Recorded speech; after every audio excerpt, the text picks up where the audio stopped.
Hola, ¿qué tal? Bienvenidos a este espacio académico de estudio. Vamos a hablar un poco acerca del decreto legislativo 537 que introduce la reforma consistente en la pena de prisión perpetua revisable en el ordenamiento jurídico penal salvadoreño.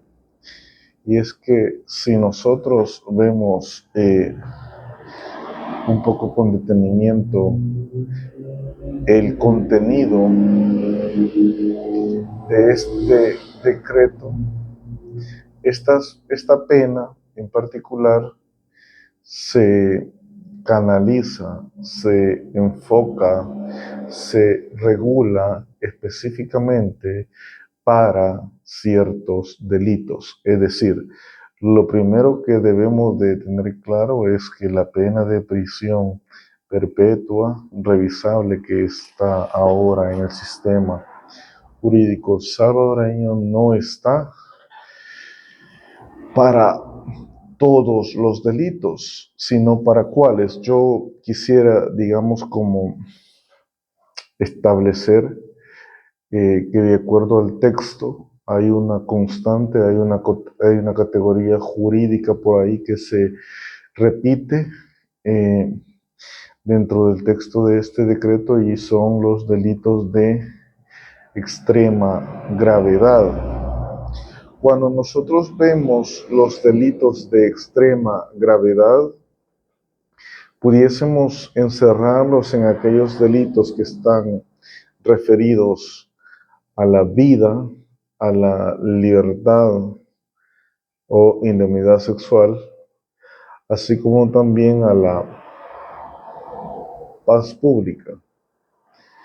En estas tres vertientes se enfoca la pena de prisión perpetua revisable. Revisable decimos por lo que establece el artículo 92, letra B, que se introduce en este mismo decreto, se introduce el Código Penal, que crea un procedimiento de revisión de esta pena de prisión a largo plazo, porque si nosotros vemos este artículo que estoy mencionando actualmente, es el menor plazo en el que una pena de prisión perpetua podía ser revisable son los 25 años, tratándose de menores de edad. Pues bien, el enfoque de este contenido principalmente es porque me llamó la atención que si bien decíamos esta categoría de delitos de extrema gravedad no está definido, pero a partir de del contenido íntegro de la reforma del decreto, pudiésemos decir que son aquellas conductas típicas antijurídicas culpables que representan una lesión irreversible. Véase que acá ponemos énfasis en los delitos sin perjuicio de la vida y de la libertad sexual, o una puesta en peligro intolerable de los bienes jurídicos de máxima jerarquía, como en este caso poner en peligro, atentar en contra del bien jurídico que pudiésemos denominar paz pública. Y es que este decreto también introduce reformas a delitos como agrupaciones ilícitas y crea otros, como lo es la pertenencia a las pandillas. Por eso es que incluimos este tema del bien jurídico de la paz pública. Entonces, retomando, decíamos, los delitos de extrema gravedad son aquellas conductas típicas antijurídicas y culpables que representan una lesión irreversible o una puesta en peligro intolerable de los bienes jurídicos de máxima jerarquía, cuya ejecución denota una especial desvalor de la acción y una peligrosidad criminal exacerbada del autor, lo que faculta al Estado para aplicar una respuesta punitiva de máxima intensidad, como lo es la prisión perpetua, bajo el principio de defensa social. Y es que nosotros vemos en el considerando tercero de este decreto que nos ocupa la cita de este principio, y además de la proporcionalidad en sentido amplio. Una pequeña definición de esta categoría jurídica, que es una constante dentro de este decreto legislativo número 537. La extrema gravedad, quisiera decir, no reside en el hecho mismo, sino en la naturaleza del bien jurídico que se aniquila, en contra del que se atenta. Y el decreto, decimos, hace mención expresamente a tres bienes jurídicos: vida, libertad sexual y paz pública. Son bienes jurídicos de indisponibilidad absoluta, como se les pudiese conocer a nivel doctrinario.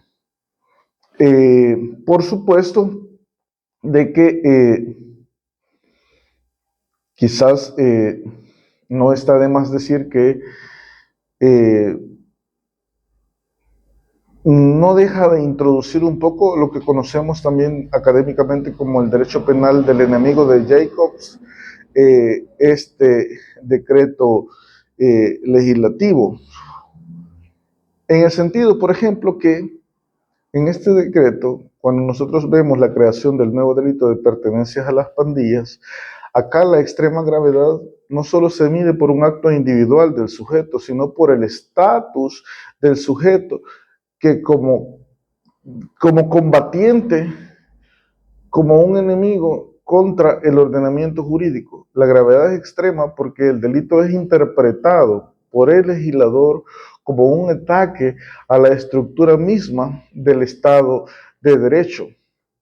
Y esto último llama la atención porque la jurisprudencia constitucional, cuando denominó a las maras y pandillas como grupos terroristas, entre otras cosas, si ustedes recuerdan, para la comunidad jurídica salvadoreña, se dijo de que estos grupos, se llegó a tal grado de que se arrogaban, se atribuían funciones que competían estrictamente al Estado y que incidían en alguna medida en la vida social o en la vida jurídica del mismo, como por ejemplo en el tema de las elecciones.